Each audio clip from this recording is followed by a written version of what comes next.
And Bismillah wa salatu wa salamu ala Rasulillah wa ala alihi wa sahbihi ajma'een. Assalamu alaikum wa rahmatullahi wa barakatuh, both of you. For those of you that are joining us today, inshallah, our hope is to compare the Qur'an's account of one particular episode in the story of Yusuf alayhi salam with Genesis chapter 41. What we're going to be talking about is the equivalent of Genesis 41 in the Qur'an is roughly ayahs number 42 that go all the way to 57.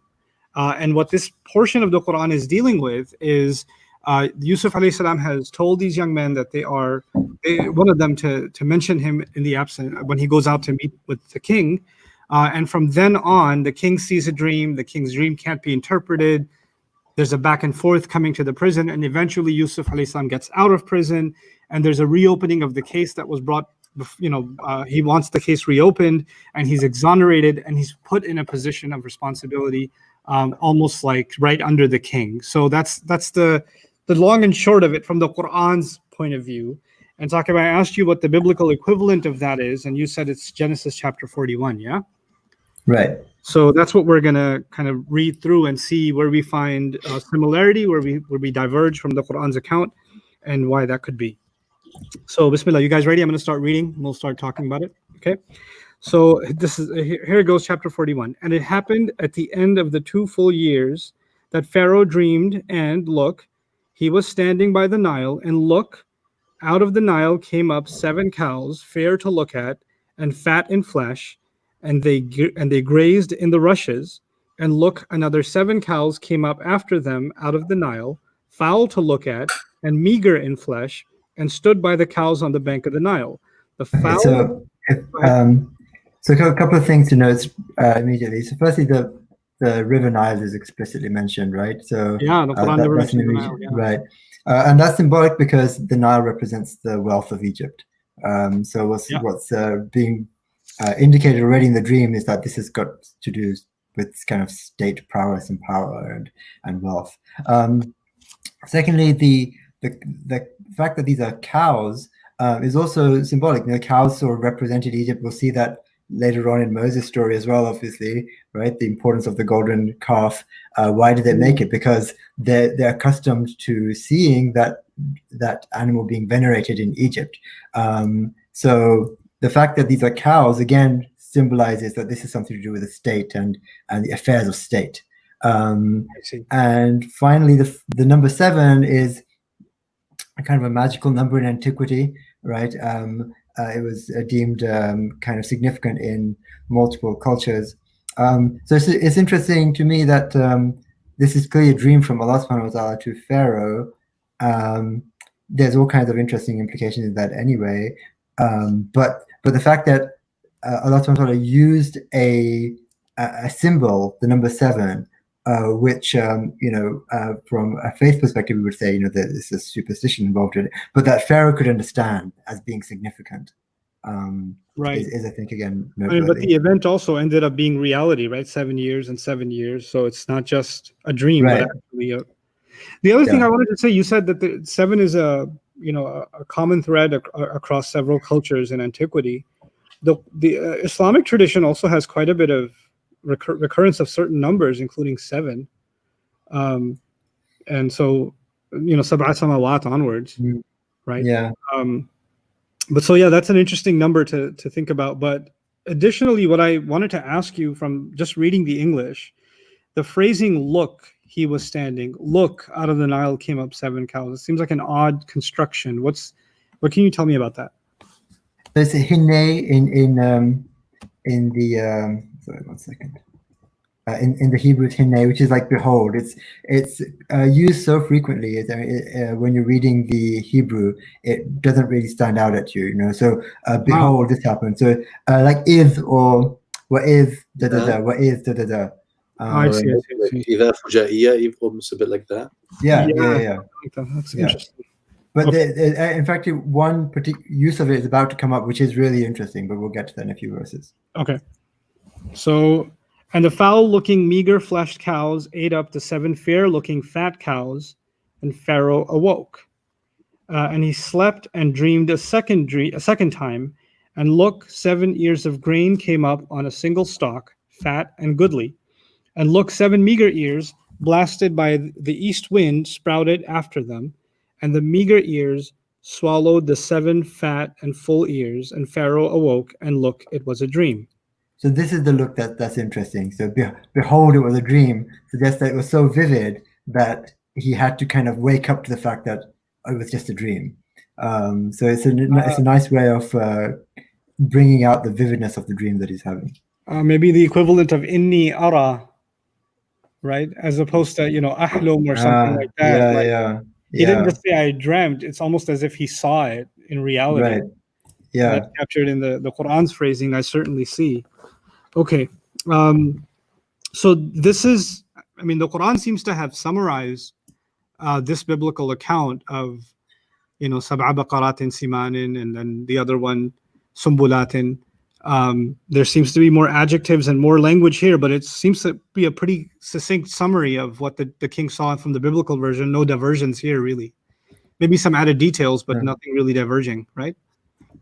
No, exactly right. Yeah, okay. Yeah. The dreams are sort of presented slightly differently. So he goes to sleep, he has a dream, he wakes up, then he goes to sleep again. The Quran just makes that more succinct. Yeah, the Quran makes it seem like it was one time and he saw all of this.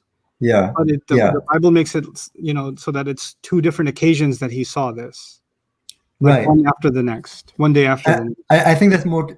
My instinct is that's more to do with just the Quranic style of kind of folding events together and presenting them in a more I think so. We were talking about something like that today too, right? With the wa.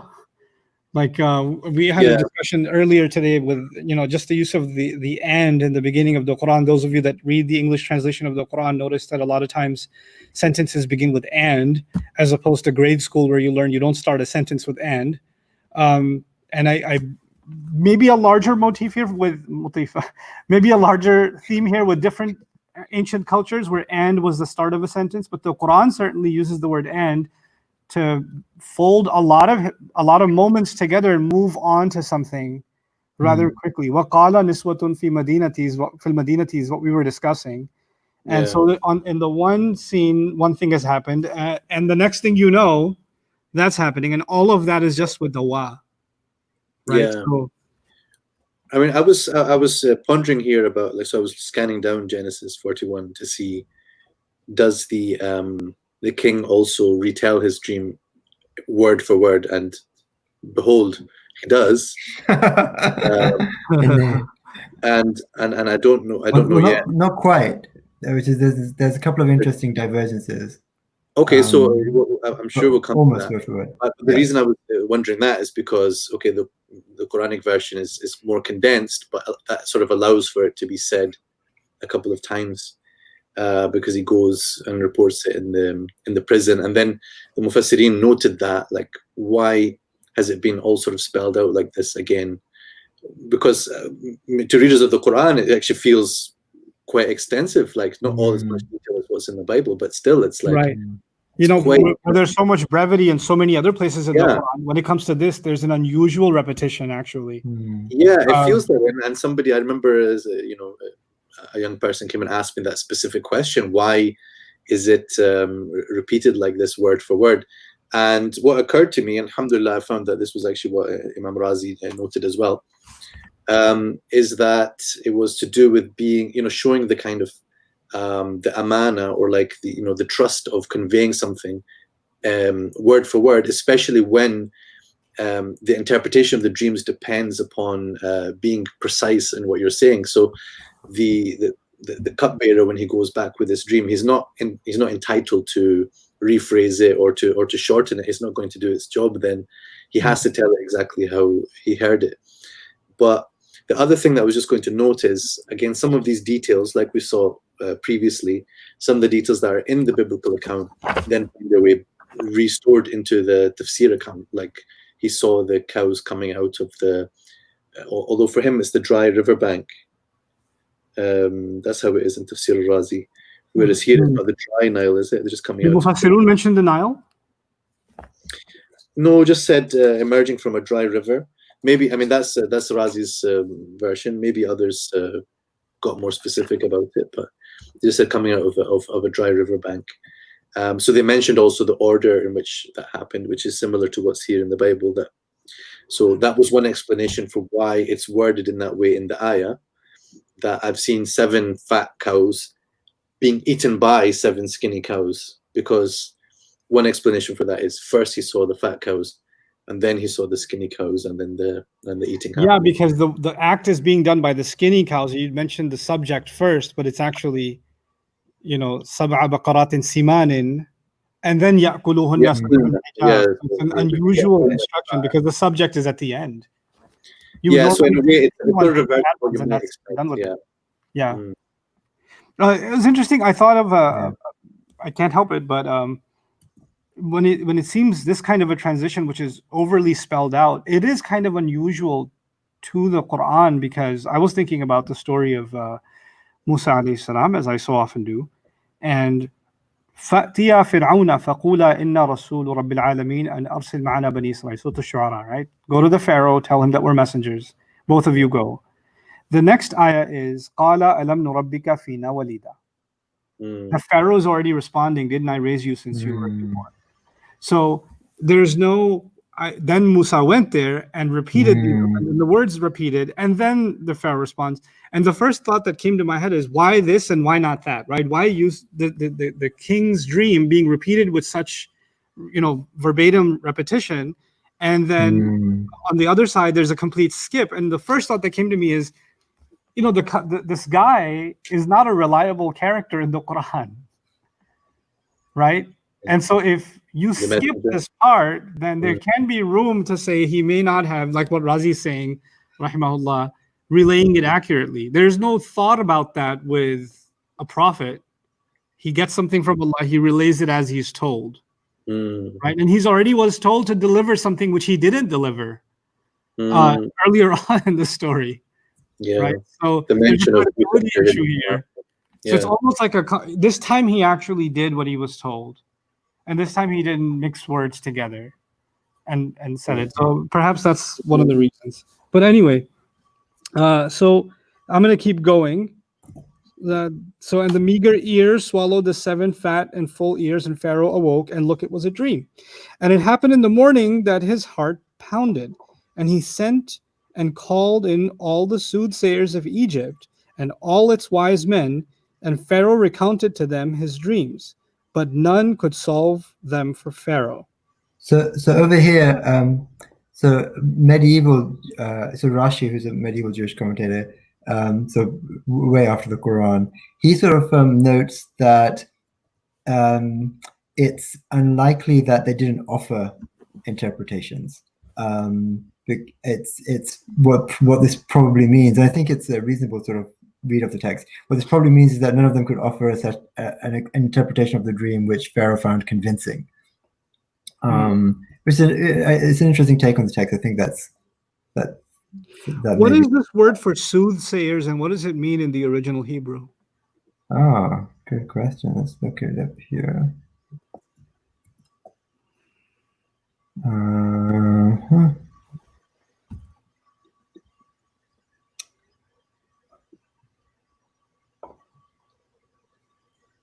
Oh, it's not very common. So we have khartoum. Khartoum only the word that occurs here only occurs a few times in the Bible. So it's the same word that's used for that's used later on for the magicians that Pharaoh will call. Really? Same word? Yeah. Okay. Yeah, same word. I mean, that was my assumption. Not from the Bible's reading, really but interesting. The Quran reading, that when he asked the people who filled his court to interpret a dream, the idea of interpreting a dream is a spiritual exercise. Obviously, they don't have psychologists back then. So This was a mystical, spiritual type of thing. And obviously, if they believe, they have a religion of, superstition, and they have a religion of mythology and priests that can connect with the unseen in some way. It is these kinds of people that he's clearly asking. He wouldn't be asking a military commander to interpret a dream for him when the mala is being talked about. And it seems I would kind of find this rendition, this little tidbit in the Bible about he called in all the soothsayers and all its wise men, and recounted the dream. Not so far from the Quran's text, because the word mala, I was remembering Abi Nasr Islahi, when he talked about mala, he actually tied it to the verb mala'a, to fill. And so he says the people who fill your inner circle, or the people you allow to fill your inner quarters to have a meeting, become your mala, and that's what makes them high-level executives. So because it literally describing a pyramid structure, the higher up you go to the top leadership, a select few can fill those rooms, and until there's only one, right? So the idea of mala, if he's saying that he called them all in, almost like he filled the room, or those that have filled the room, and what kinds of people would have filled that room? It's interesting, subtle parallel too, because he's seeing, and he's looking to solve his problem by way of magicians, if you will, and so was the Pharaoh later on in the Quran. Right. Yeah. Having a gathering of the Sahara. Anyway, really interesting. Any thoughts from you, Sahib? Should I go on? No, go on. Okay.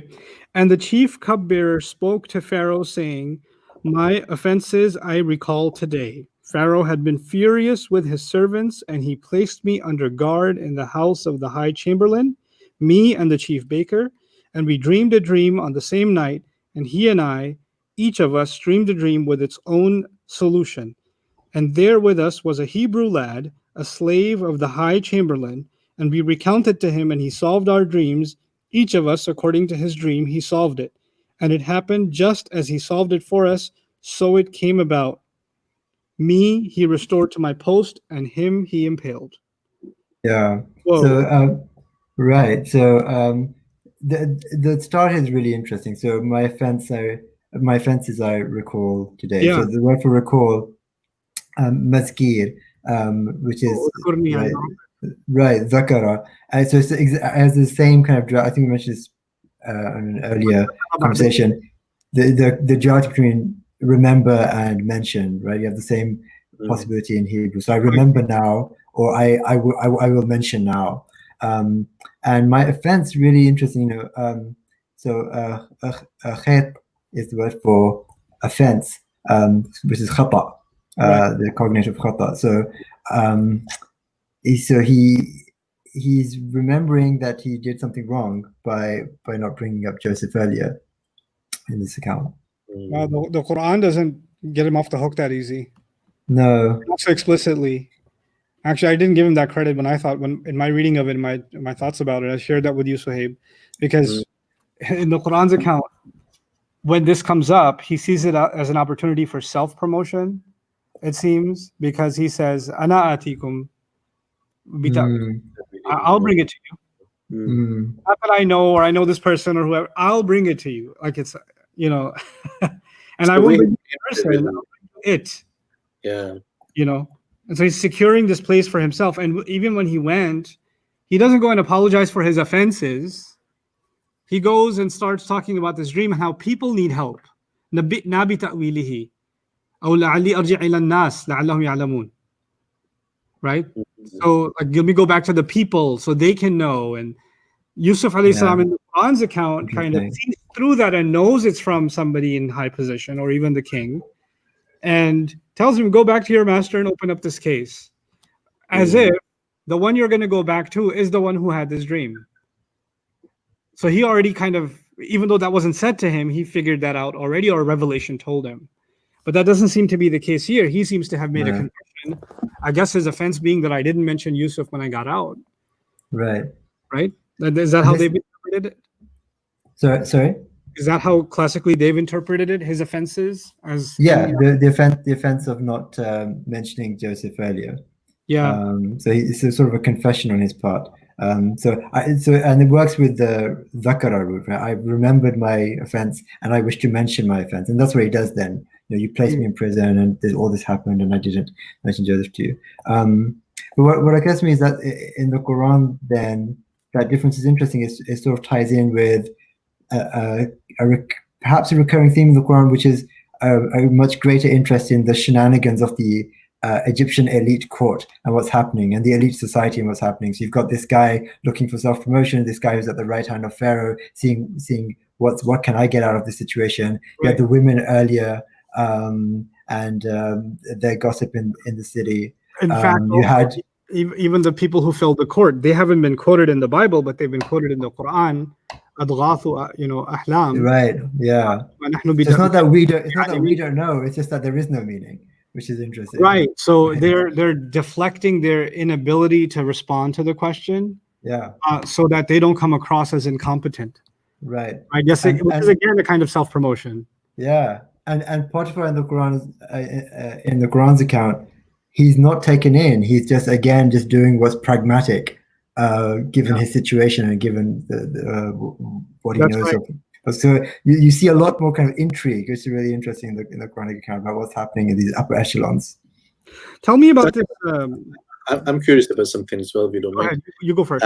In verse 10, he refers to Pharaoh in the third person, though he's speaking to Pharaoh. That was my question. Okay, so there. Yeah, that's a great question. I don't know, actually. I've not paid attention to that. Whether that's just don't know if it's something that's quite normal or. Yeah, I don't know. I mean, you I could haven't paid attention to that. Maybe I don't know. King, right? I guess you could do that, or is a different pharaoh? Is that some of? Well, that's what that was. Just the thought that occurred to me randomly, whether it was indicates. I don't think so. No, I don't think that's implied at all. But in terms of how regularly you would say, like we say, Your Highness, instead of addressing someone, you address Their Highness, or you address someone's Majesty if you're speaking to royalty. So it's that kind of technique here. But how frequently it's employed, I couldn't say offhand. I'd have to look out for it. But we'll see. Conversations with Pharaoh later in the chapter, maybe it'll come up again. Okay. So now actually, so just below, I can see that as well. That Joseph says God will give Pharaoh the answer he desires. Could be again just a part of that way of speaking to the. Yeah. Okay. Yeah. When you're in the presence of royalty or something, you continue to use the third person or something. Yeah, you don't address them directly, and even in English, like I said, you address someone's highness rather than themselves, right? And someone's majesty rather than themselves.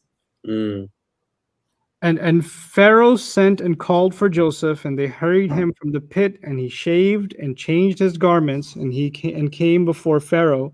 All right, so wow. If you messed up there, so yeah, there's lots of interesting things happening here. So firstly, it isn't called the prison; it's called the pit. Bor, which has been used once before in the story, the pit, when they cast him into the pit. So you see a clear connection being made, literary connection between his redemption or salvation from the first pit and now what's going to happen to him. So kind of a foreshadowing of, or an echo and a foreshadowing of what's about to take place. And just as he lost his garment before he was thrown into the first pit, so now he's kind of gaining a new garment as he comes out of the second pit.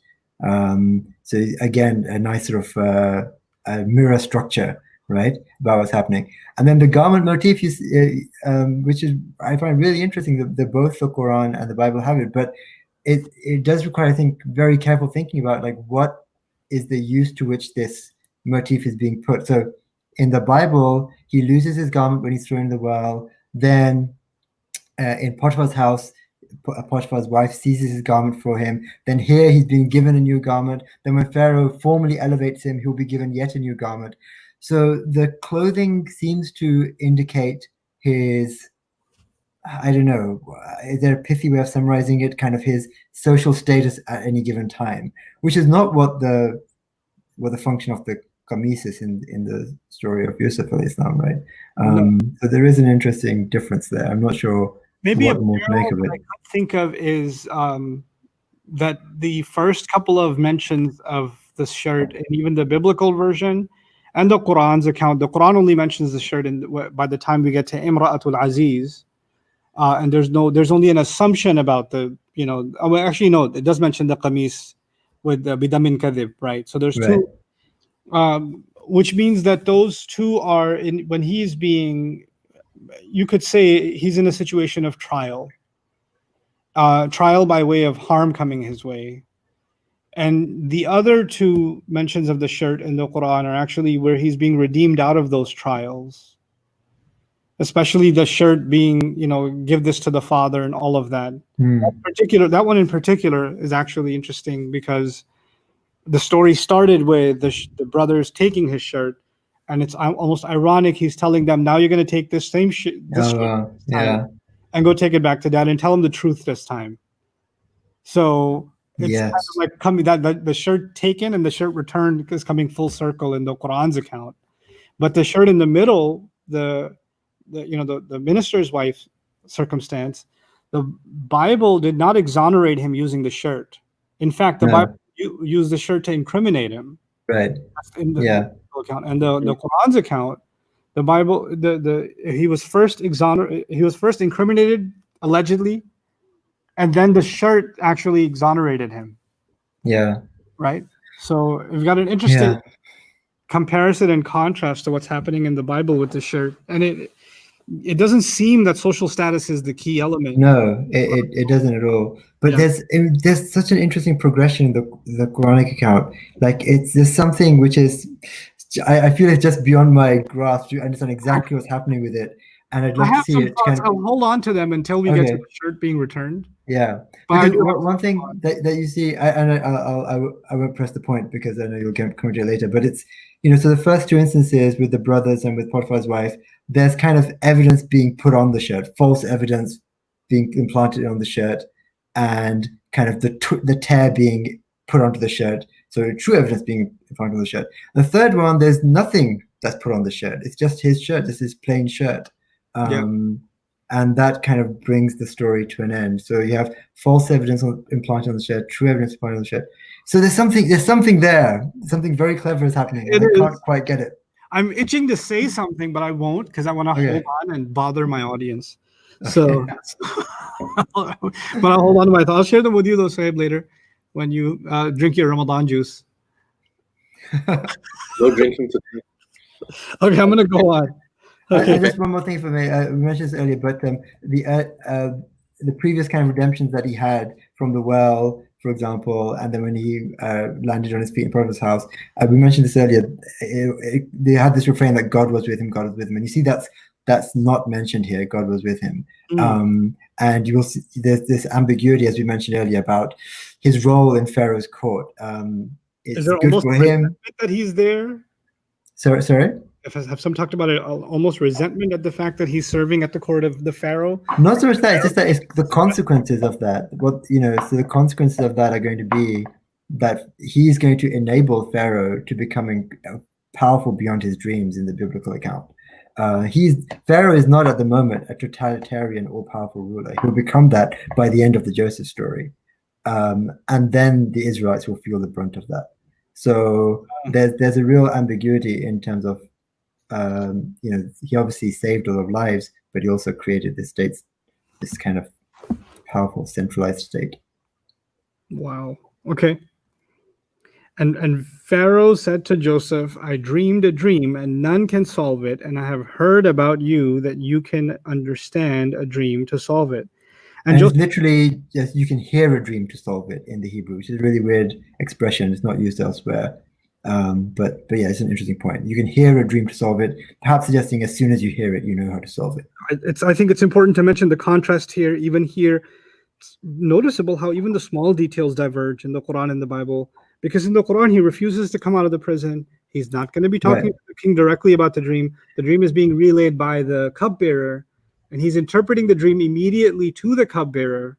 And then going back and having a case reopened, all of which has been skipped right now. And he's already been hurried out of prison, and he's already having a conversation with the king. And the king is telling him this dream and telling him nobody else has been able to help me. And you'll see the case doesn't get reopened in the biblical account. That's not going to happen at all. I was hoping you'd say that. Yeah. Yeah. So it doesn't happen. It's so big in the Quran. Right. Yeah. So it happens in various kind of Christian homilies. This kind of this speculation with what happened with Potiphar. And so you get this idea that after, right? So not before, but after Pharaoh promotes him to high office, Potiphar becomes afraid. that now he's all powerful and he's Pharaoh's right-hand man. What will he seek vengeance against what I did to him? So he then goes and Joseph reassures him, don't worry, I've forgiven you. Potiphar goes home, speaks to Mrs. Potiphar and says, he says everything's okay, but I'm still not sure. And so then his wife goes and Joseph reassures her as well and says, everything's sort of fine. And it's sort of used as a story of his power, his absolute power, and his graciousness. Whereas, and Joseph Whitson makes this point in the Quran, the story is moved a lot earlier, right? So it's not after he becomes a head of Egypt, Right. essentially head, but just while he's still in prison, basically. Yeah. And the point of the story is no longer how gracious he is and how forgiving he is, but kind of this desire to demonstrate his complete innocence, and to show that he was never guilty. Part of it. Yeah. Wow. So that entire scene is missing here. Yeah, it's completely missing. Wow. I mean, there's a really small, subtle allusion to it, which is about to come up. So now, and Joseph answered Pharaoh, saying, "Not I, God will answer for Pharaoh's well-being." And Pharaoh spoke to Joseph for Pharaoh's well-being. And Pharaoh spoke to Joseph, "In my dream, here I was standing on the bank of the Nile, and look, out of the Nile came up seven cows, fat in flesh and fair in feature, and they grazed in the rushes. And look, and another 7 cows came up after them, gaunt and very foul-featured and meager in flesh. I had not seen their like in all the land of Egypt for foulness." So that's the addition, right? So there's more emphasis on the foulness when he conveys the dream, and you see that again in the next part of the dream as well. So he's really disturbed by the foulness, and that sort of comes out. The Quran just called them skinny and moved on. Right. Okay. And the meager Yeah. And the meager foul cows ate up the first 7 fat cows, and they were taken into their bellies. And you could not tell that they had come into their bellies, for their looks were as foul as before. So again, this is not part of the original thing, but this is his own commentary on the dream. So again, he's commenting on the disturbing part of the dream. That's obviously at the forefront of his mind. Wow. Okay. So this is a pretty big divergence. I mean, these details and the way in which he's speaking. And I saw in my dream, and look, 7 ears of grain came up on a single stalk, full and goodly. And look, 7 shriveled, meager ears, blasted by the east wind, sprouted after them. And the meager ears swallowed the 7 goodly ears. And I spoke to my soothsayers, and none could tell me the meaning. Could it be in the Quran's account, Sahib? What do you think? Like, because we have kallamahu, right? So you have this ambiguous phrase later on when he's already been exonerated, and then the king invites him up, and then فَلَمَّا كَلَّمَهُ قَالَ إِنَّكَ مَلَدَيْنَا. So at that point, the king was very brief in the outline of his dream at first, but when he got to see Yusuf in person, perhaps even opened up more and said things that he hadn't said to the larger crowd about how much it bothered him or whatever else, and that may be incorporated into the kallama, where we don't agree, obviously, where I'm thinking there may be room to say this, if there is. Yeah. I mean, it's an intriguing point, because it's just completely unstated to us what went down in that conversation, but right, impressive enough to just confirm for the king the very high impression that he'd got already of Yusuf alayhi salam. But something important about talking, not just when he saw him, when he met him, when he came in, is just when he spoke to him. So that's just a very intriguing little, very, very small allusion to, to anything really, in terms of how you understand it. So if you wanted to consider that further details were discussed about the dream, it's plausible just as a piece of common sense that before enacting the policies that Yusuf alayhi salam has already elaborated from the prison, he might want to hear it from his mouth directly, instead of hearing it from the cupbearer's version of the instructions. Yeah, that's correct. And if it is something this disturbing, then it's very understandable that conversation would have happened more than once. Just on that point of kalama, if I may. So that's interesting because in the biblical account, earlier verses, sort of verse 14, when Joseph's coming out of the pit, it emphasizes how he sort of made himself presentable. So he shaved, changed his garments before he came before Pharaoh, and he obviously wants to impress him. Whereas that's really interesting. The Quran sort of emphasizes that it was his conversation that impressed him, rather than kind of any preparation that he'd done in terms of coming before him in a presentable way. I took a lot of painstaking effort to illustrate that what I can grasp from the Quran is that what he's impressing upon the king more than anything is that this is a dire emergency. The stream is very serious. You have to get to work right away. Words like da'aban tazra'una, like he's almost dictating sitting in prison. He's not just interpreting it, he's dictating policy while he's not even out. And then what he's really aiming at when ma balu niswati allati qata'na aydiyahunna, that portion of it, his exoneration, actually goes to a larger point. I need you to understand that I am the right person for this job, which is going to come a little bit later on, but I cannot do this job if my credibility is going to be put into question. So even if you hire me based on my knowledge, then these questions about my character may be raised that will make you doubt whether I should be in this position or not. So in order for me to provide this service that I need to provide, this needs to be settled. And so his truthfulness is what he's fundamentally trying to establish. And innahu min as-sadiqeen, and her testimony, and ayyuha siddiq, and there's a running theme of, look, I'm honest. I'm the right person for this job because I can be trusted. I'm echoing the words of the daughter of the sheikh in Madian. Inna khayra man istajarta al-qawi al-amin. Qawi has been established in the case of Yusuf. His knowledge is qawi. But amin hasn't been established.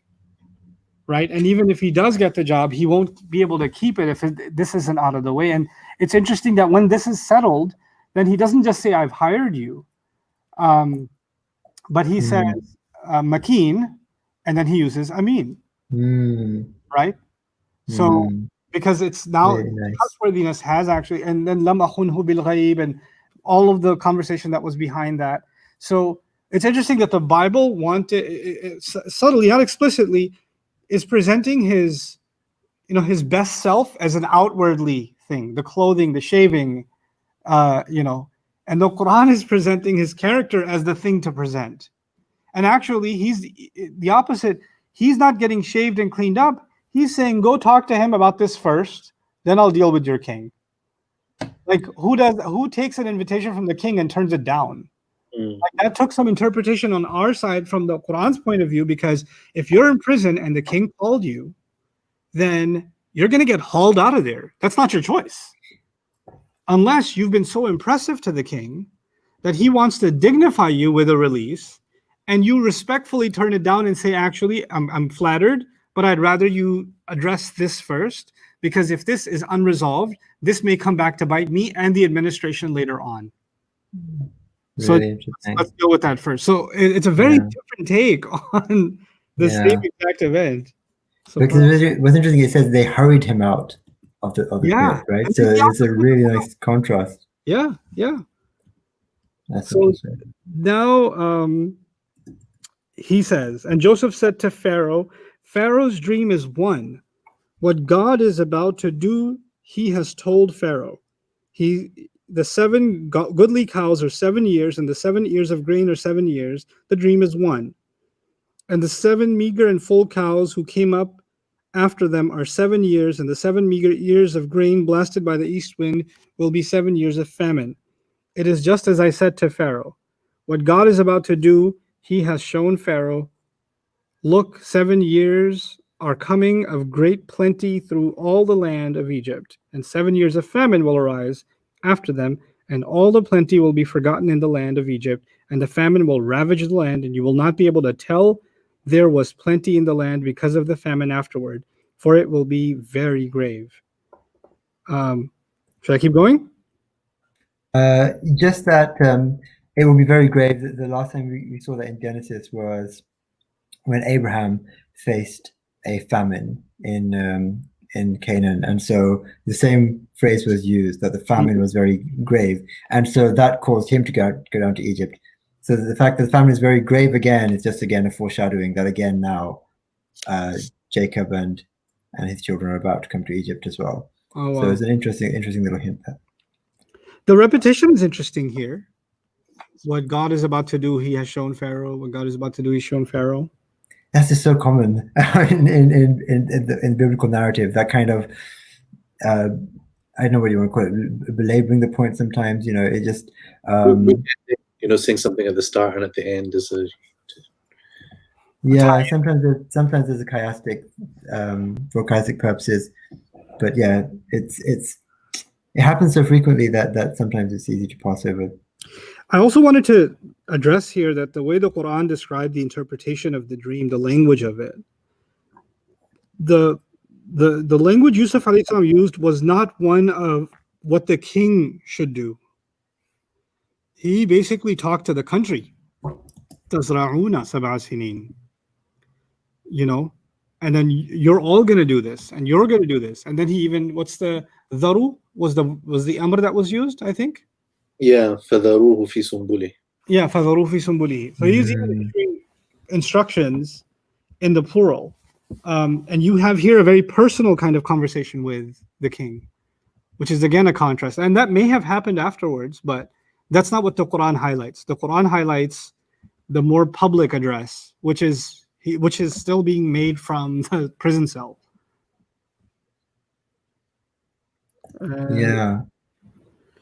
Okay, so now that might also respond to, because he says aftina, right? When the guy comes to him. Right. And the repeating of the dream to Pharaoh 2 times, this means that the thing has been fixed by God and God is hastening to do it. And so let Pharaoh look out for a discerning wise man and set him over the land of Egypt. Let Pharaoh do it. So it's pretty clear that Joseph's hinting here, right, in the biblical account. I mean, when I read this, I think when most people have read this, he's saying, yeah, see if you can find someone wise, because remember, just before this, Pharaoh gathered all of the wise people, right, into his court, and none of them could interpret his dream. And here's now someone who can interpret his dream. Therefore, he's wiser than those wise people. And he's saying, see if you can find someone who's wise enough to manage this thing. So yeah, he clearly is hinting at himself here. Yeah, hinting. The Quran doesn't make the hint. What's the Quran sequence of events? Astakhlishu li nafsi first, then falamma kallamahu, then he offers him the position. Ladayna makinun amin. Then Yusuf alayhi salam says, no, that position's not enough. Ij'alni ala khazain al-ard. So there's actually an interesting, like the king is suggesting it, and then Yusuf alayhi salam is not hinting anymore. He's actually coming out and saying, you need to put me in charge. I know what I'm doing. Interesting. But there is, another angle of it is that there's a sense in which he's preparing himself for that position, because that's how you can see that whole, asking for the investigation, sort out what happened with those women who cut their hands. Yeah. Because he's not only clearing his own charge sheet, as it were, and making sure that he's paving the way for a secure job, and also he's protecting the king, because this is going to blow back on the king if the king makes him makinun amin. And then people come and say, oh, but do you know what happened, what he did with such and such, and then they bring things back up. Right. He wants to make sure that the country is protected by the king being protected, and having also someone beside him who is above reproach, and that nobody can touch them. Okay, so I'm going to keep reading. Let Pharaoh look out for where was I? Let Pharaoh do this. Let Pharaoh do this. Appoint overseers for the land and muster the land of Egypt in 7 years of plenty, and let them collect all the food of these good years that are coming, and let them pile up again under Pharaoh's hand food in the cities to keep under guard, and the food will be a reserve for the land for the 7 years of famine, which will be in the land of Egypt, and the land may not perish in the famine. And the thing seemed good in Pharaoh's eyes and in the eyes of his servants. And Pharaoh said to his servants, "Could we find a man like him in whom is the Spirit of God?" And Pharaoh said to Joseph, "After God has made known to you all this, there is none as discerning, as wise as you. You shall be over my house, and by your lip all my folk shall be guided. By the throne alone shall I be greater than you." All right, so we should probably pause here. Yeah. So there's few things that have happened here. So back in verse 35, so let them collect all the food of these good years that are coming, and let them pile up grain under Pharaoh's hand, right? So this contrasted what you were saying earlier, where he's talking to the nation that you all need to do this. Here, he's telling Pharaoh specifically, and this has become really clear, the stuff that he's setting aside is Pharaoh's property. So now, if the Egyptians want to live, it's not a case of state management and kind of having put individuals having put aside through the help of the state enough for themselves for 7 years. It's Pharaoh's property that they need now, so they're going to have to give something back. Eventually, give everything they have to Pharaoh to get what's under his hand. The Israelites takes right. And so you don't get that detail in the Quran, which is quite interesting. It's not he's not saying here he's really suggesting a way already for Pharaoh to entrench his control over Egypt. That these 7 years of drought are coming. You could prepare for them by getting all this grain and keeping it under your control. And then we have so that's interesting. And then the idea of, can we find someone in whom is the spirit of God? So the word for God, Elohim, that's used. It's not the the holy word for God, Yahweh, right? It's Elohim, which is used both by Israelites and non-Israelites in the Hebrew Bible. So this is not hinting at Pharaoh's conversion in any way. It's just, it's also the form is a plural. I don't think the plural is intended here.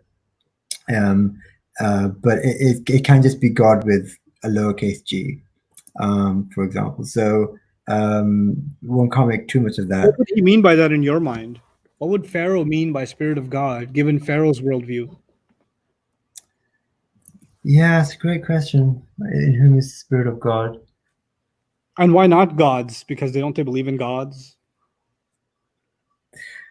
Well, Elohim can mean gods, but it's normally the Spirit of God is usually, the phrase is often reserved for, right, the spirit of the Israelite God. And so Pharaoh's using that phrase, but I guess my thinking is, given that Elohim doesn't have to mean the Israelite God, it can mean kind of any deity. It seems to me that he's not talking about the Israelite God, but it's just the coloring of that phrase in the Israelite context for me is just too strong for it to be so radically different with Pharaoh, and we're talking about the spirit of gods. It's possible, but I don't know. I'd kind of have to stare at it for longer to sort of convince myself that he's talking about a plurality of deities here. I see. Elohim is just, I guess it's usually. So is it generally, someone who's got divine powers or something? Yeah, I imagine over here, like a long used. Yeah, so you'd have to look. I'm pretty sure. I'd have to look into it. That it's used in Genesis. I don't know, like just along similar lines is how it appears to me. Is like not an ordinary person, but someone infused with divine spirit. Someone who's extraordinary and sort of godly in a certain way. Is that the kind of sense that we should take? You could have holy men around that were going to interpret whatever. So maybe he thinks of them as having the spirit of God in them too, but he's got super awesome spirit of God. Speaking from his point of view. Yeah. I imagine this is a connection with something else earlier in Genesis, but that the idea of spirit of God is maybe making an earlier allusion, but it escapes me right now what that might be. Okay.